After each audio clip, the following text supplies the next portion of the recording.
Hello আমার দুষ্ট মিষ্টি বন্ধুরা, কেমন আছো তোমরা? আশা করি ভালোই আছো। আশা করি আজকের গল্পটা শুনলে আমি গ্যারান্টি দিয়ে তোমাদের বলতে পারি পানি চলে আসবে। তাই বন্ধুরা পায়ে ধরে বলি আজকের ভিডিওটা শুরু থেকে শেষ পর্যন্ত দেখো। গল্পটি শেষ পর্যন্ত শোনার জন্য তোমাদের কাছে আমার বিশেষ অনুরোধ রইল। আমার নাম বিপুল, আমি কলেজের লাস্ট সেমিস্টারে পড়ি। আমি আমার বাবা ও মার সাথে থাকি। আমার মামির নাম সুমনা। মামি সম্পর্কে বেশি জানা না থাকলেও এতটুকু বলতে পারি যে গায়ের রং ফর্সা, চোখ দুটি অপরূপ এবং বিশাল এক গুণের অধিকারী। বয়স ৩০ বছর হবে। কাহিনী শুরু হয় আমার সেমিস্টার পরীক্ষা শেষ হওয়ার পর থেকে। সেমিস্টার পরীক্ষা শেষ হওয়ার পরে মামা মামি তাদের বাড়িতে যেতে বলে। তারা সব সময় জেদ করত তাদের বাড়িতে যাওয়ার জন্য, কিন্তু তাদের বাড়িতে আমরা তেমন যেতাম না। বাহানা করতাম, কখনো বলতাম প্রাইভেট আছে বা কলেজ আছে। এখন পরীক্ষা শেষ হয়ে যাওয়ায় আর কোনো বাহানা দিতে পারিনি, তাই আমি আর মা চলে যাই মামার বাড়িতে। আমার বাড়ি থেকে মামার বাড়িও বেশি দূরে না, ৩০ মিনিট লাগে গাড়ি দিয়ে যেতে। মামা দিন মজুর, তাদের একটি ছোট্ট মেয়ে আছে, ক্লাসে ৩তে পড়ে। মামা ও মামি অনেক আদর আপ্যায়ন করত আমাদের। আর্থিক অনটন থাকলেও ভালো ভালো রান্না করে খাওয়াতো। তখন গ্রীষ্মের দিন ছিল, তাই মামি সব সময় শাড়ি পরত। আমি কখনো মামিকে খারাপ নজরে দেখিনি, কিন্তু মামি যখন শাড়ি পরত তখন মামির স্পষ্ট বোঝা যেত যেন এখনই বেরিয়ে আসবে। তা থেকে আমি মামির প্রতি ধীরে ধীরে কল্পনা করতে থাকি। তাদের ঘরে কোনো ডাইনিং টেবিল ছিল না, পাকা ফ্লোরে বসেই ভাত খেত সবাই। আমি যখন ভাত খেতে বসি তখন মামি নুয়ে নুয়ে ভাত, ডাল ইত্যাদি পরিবেশন করছিল। মামিকে দেখে আমি অস্থির হয়ে উঠি। আমি একনাগরে মামির দিকে তাকিয়েই রইলাম, কিন্তু কাউকে বুঝতে দিলাম না, কারণ পাশে মা এবং মামাও ছিল। কোনো রকমভাবে নিজেকে কন্ট্রোল করে খাবার শেষ করলাম। খাবার শেষ করে আমি ফোন চালাতে চালাতে ভাবতে লাগলাম মামির কথা। মা ও মামি মিলে বাসন ও কাপড় পরিষ্কার করতে লাগলো। মামাও কাজে চলে গেল। ছোট বোনটা চলে গেল স্কুলে। দুপুর গড়াতেই সবাই স্নান করে ঘুমিয়ে পড়লাম। টানা ৩ ঘন্টা ঘুমের পর চোখ খুলে দেখি মা পাশের বাড়িতে ঘুরতে গেছে এবং মামি টিভি দেখছে। তখন বাজে বিকেল ৫টা। বুঝলাম যে সবার দুপুরের খাওয়া দাওয়া শেষ, শুধু আমিই বাকি। আমি ঘুম থেকে উঠে গেছি দেখে মামি বলে ওঠে খাবারের কথা। আমি বসে পড়ি খেতে। খেতে বসে আমার মনে পড়ে যায় সকালের কথা, তাই আমি মামির দিকে না দেখার আপ্রাণ চেষ্টা করতে থাকি।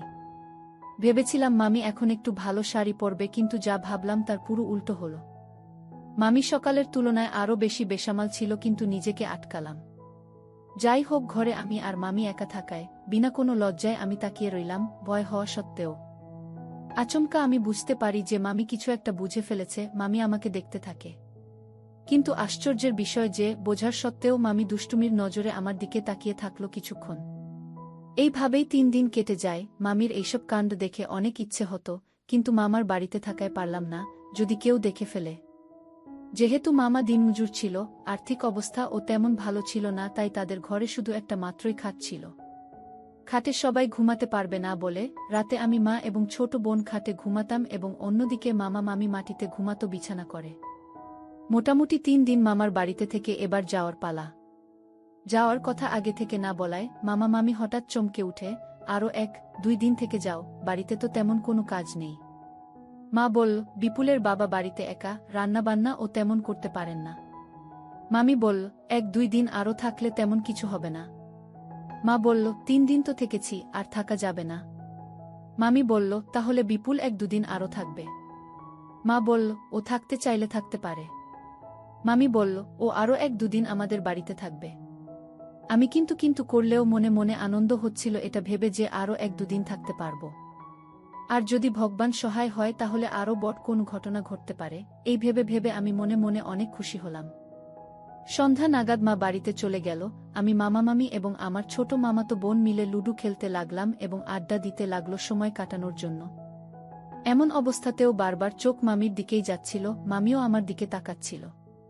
রাত ১২টা নাগাদ আমরা খাবার দাওয়া শেষ করে ঘুমতে গেলাম। আজ মা না থাকায় আমি আর ছোট বোন খাটে শুয়ে পড়লাম। মামা মাটিতে বিছানা করে শুলো, কিন্তু কিছুক্ষণ পরেই বুঝতে পারলাম যে মামি অসুস্থতার বাহানা দিয়ে খাটে শুয়ে পড়ল।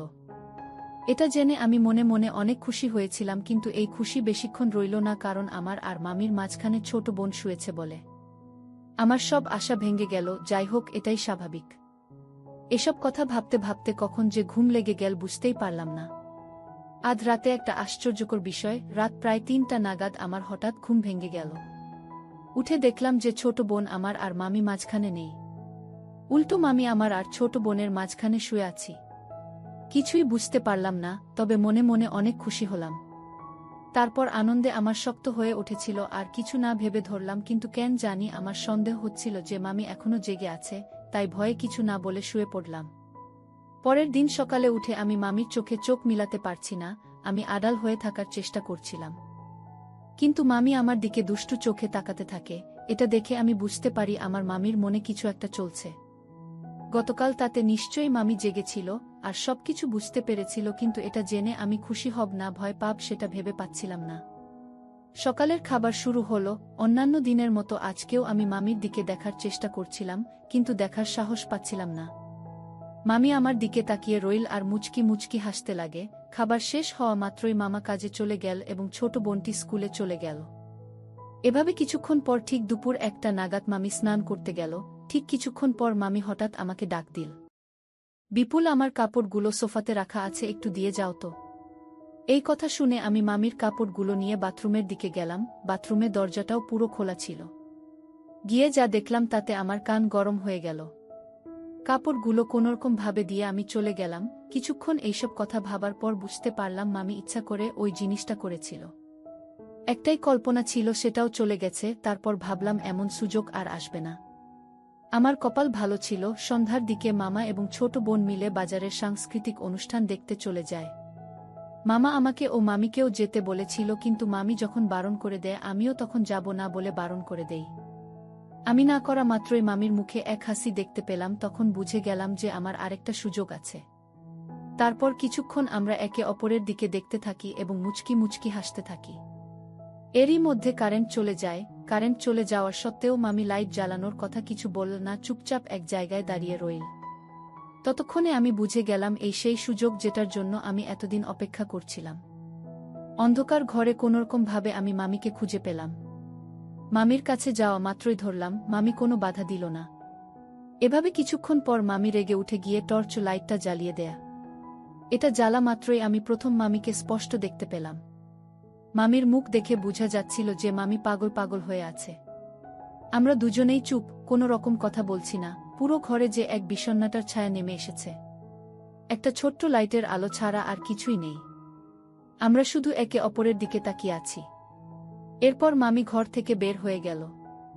আমি এটা দেখে আশ্চর্য হলাম এবং তাড়াতাড়ি ঘর থেকে বেরিয়ে মামিকে খুঁজতে লাগলাম, কিন্তু অন্ধকার থাকার কারণে পেলাম না। মনে দুঃখ ও ভয় নিয়ে আবার ঘরে ফিরে এলাম আর ভাবতে লাগলাম এখন কি হলো আমার সাথে। যদি মামি মামাকে সব কথা বলে দেয়। এসব কথা ভাবতে ভাবতে কিছুক্ষণ পরে হঠাৎ কারেন্ট এসে পড়ল। কারেন্ট আসার কিছুক্ষণ পরেই মামিও ঘরে চলে এলো। মামির সাথে মামা এবং ছোট বোনটাও এসে পড়ল।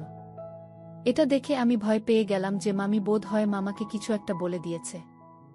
এই ভেবে আমার ভয় পুরো শরীর ঠান্ডা হয়ে গেল। তখনই মামা আমার পাশে এসে বসল। এবার আমার সন্দেহ যেন বাস্তব রূপ নিতে লাগল। ভাবতে লাগলাম মা জানতে পারলে কি হবে। তখনই মামা বলে ওঠে, তুই যদি অনুষ্ঠানে যেতিস তাহলে বড় মজা হতো।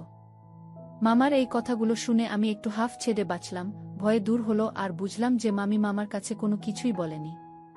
আমি বললাম, শরীরটা ভালো লাগছিল না, তাই যেতে মন করেছিল না। মামা বল, যাই হোক, এই দেখ তোদের জন্য রোল আর চাউমিন নিয়ে এসেছি। তাড়াতাড়ি ঘণ্টাখানেক পর রাতের খাবার দাবার সেরে সবার আগে শুয়ে পড়লাম অন্যান্য দিনের মতো। মনে মনে এটা ভাবছিলাম যে মামি হয়তো আজ আমার সাথে ঘুমোবে না। এইসব ভাবতে ভাবতে আমার কখন যে চোখ লেগে গেল বুঝতেই পারলাম না। অন্যান্য রাতের মতো আজকেও 2টা নাগাদ আমার ঘুম ভেঙে যায়। ঘুম ভাঙতেই আমি প্রথম চেক করলাম যে মামি আমার পাশে শুয়েছি কিনা। মোবাইলের স্ক্রিনের আলোটা জ্বালিয়ে দেখলাম মামি আজ খাটে ঘুমায়নি, বরং নিচে মাটিতে মামার সাথে বিছানা করে ঘুমিয়েছে। এটা দেখামাত্রই আমি বুঝে গেলাম যে মামি আমার উপর রাগ করেছে। আমিও আর কোনো প্রচেষ্টা করলাম না। আজকে অনেক তাড়াতাড়ি ঘুমিয়ে পড়েছিলাম বলে আমার অনেক জুড়ে বাথরুম ধরেছিল। আমি বাথরুমে চলে গেলাম। বাথরুম থেকে বেরিয়ে এসে চুপচাপ খাটে উঠব, ঠিক সেই সময় দেখলাম মামি খাটে শুয়ে আছে। এটা দেখে আমি বুঝে গেলাম যে আমার শব্দ শুনে মামি ঘুম ভাঙে, আর আমি বাথরুমে যাওয়া মাত্রই মামি খাটে আমার পাশে এসে ঘুমিয়ে পড়েছে। তারপর মোবাইলের স্ক্রিনটার ব্রাইটনেস বাড়িয়ে শুয়ে পড়লাম। তখনই মামি প্রথমবার বলে উঠি, প্লিজ মোবাইলের ফ্ল্যাশ লাইটটা বন্ধ করে দাও, তোমার মামা জেগে যাবে।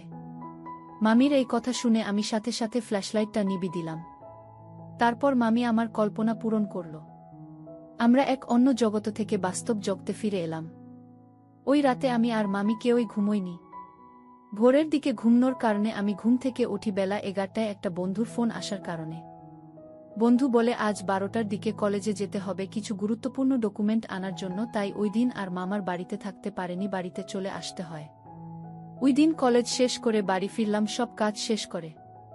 বাড়িতে চলে আসায় আফসোস হচ্ছিল গত রাতের সমস্ত কথা চিন্তা করতে করতে। তবে মামি সপ্তাহে 2-3 বার ফোন করত মার কাছে, আমিও কিছুক্ষণ মামির সাথে কথা বলে নিতাম। ওইসব বিষয়ে তেমন কোনো কথা হতো না, এমনকি আমিও বলতে চাইতাম না। এভাবেই 2 মাস কেটে গেল, আমিও কিছুটা ওইসব বিষয়ে ভাবা বন্ধ করে দিয়েছিলাম।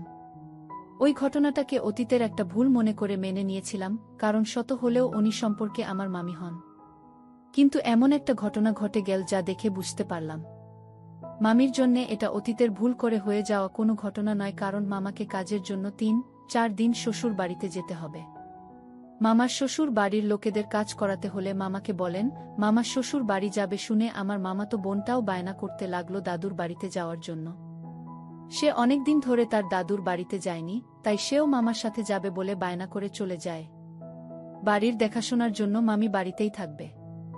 মামা যাওয়ার আগের দিন রাতে মামি এই কথাটা জানানোর জন্য মার কাছে ফোন করে বলে যে, দিদি তোমার ভাই 2-3 দিনের জন্য আমার বাপের বাড়িতে যাবে কাজের জন্য। এভাবেই মামি এবং মা আধ ঘন্টা নাগাদ গল্প করতে থাকে। তারপর মামি বলে ওঠে, দিদি ভাগ্নেটা কোথায়, ওকে ফোনটা দাও তো একটু। মামি বলল, তুমি কেমন আছো? আমি বললাম, হ্যাঁ ভালো আছি, তোমরা কেমন আছো? মামি বলল, আমরাও ভালো আছি, কাল ফ্রি হলে আমাকে একটা ফোন করো। আমি বললাম, কেন কোনো কাজ আছে নাকি? এটা বলতে বলতেই মামি ফোনটা কেটে দিল। মামির কথাটা শুনে আমার একটু সন্দেহ হলো, তাই আমি পরের দিন মামির কথা মতো দুপুর 3টে নাগাদ মামিকে ফোন করি। হ্যালো মামি, আপনি ফোন করতে বলেছিলেন? আজ রাত তুমি আমাদের বাড়িতে আসতে পারবে? আমি বললাম, কেন কোনো কাজ আছে কি? মামি বলল, কাজ আছে বলেই তো বলছি। আমি বললাম, কি কাজ? মামি বলল, আসলেই বুঝতে পারবে, কিন্তু একটা রিকোয়েস্ট, কেউ যাতে জানতে না পারে যে তুমি আমাদের বাড়িতে আসছো। আমি বললাম, মাকে না বলে কিভাবে আসব? মামি বলল, যে কোনো একটা বাহানা করে দিও, আসবে কিন্তু। এটা বলেই মামি ফোনটা কেটে দিল। আমিও যাওয়ার জন্য রেডি হলাম, কারণ আমি গেলে আজ বাড়িতে শুধু মামি আর আমিই থাকব। আমি মাকে বললাম, আজ আমি বন্ধুর বাড়িতে থাকব বলে রাত 8টা নাগাদ মামি বাড়িতে চলে যাই। দরজায় আস্তে আস্তে নক করতে লাগলাম, তখন মামি বলে ওঠে, তুমি এসেছ নাকি? হ্যাঁ মামি, আমি এসেছি। এটা বলা মাত্রই মামি তাড়াতাড়ি দরজাটা খুলে ঘরের ভিতরে নিয়ে যায়। তারপর মামি আমাকে মাংস ও রুটি খেতে দিয়ে ঘরের বেঁচে থাকা কাজগুলি তাড়াতাড়ি সেরে নিতে লাগল। খাবার শেষ করে মামির সাথে আড্ডা দিলাম, তখন মামি আসছি বলে বাথরুমের দিকে চলে গেল। আমি মনে মনে ভাবতে লাগলাম, আজ বোধহয় কিছুই হবে না, শুধু শুধু আমি এসেছি আজ। এটা ভাবতে ভাবতেই দেখি মামি বাথরুম থেকে বেরিয়ে আসলো। মামিকে দেখে অবাক হয়ে তাকিয়ে রইলাম। তারপর মামি আমাকে ধরল, এরপর অনেক দিনের কল্পনা পূরণ করল। আমি ভোরের সময় বুঝে মামার বাড়ি থেকে বেরিয়ে আসি। বন্ধুরা, আজকের মতো এখানেই শেষ করলাম, দেখা হবে পরের ভিডিওতে। সবাই ভালো থাকুন, ধন্যবাদ।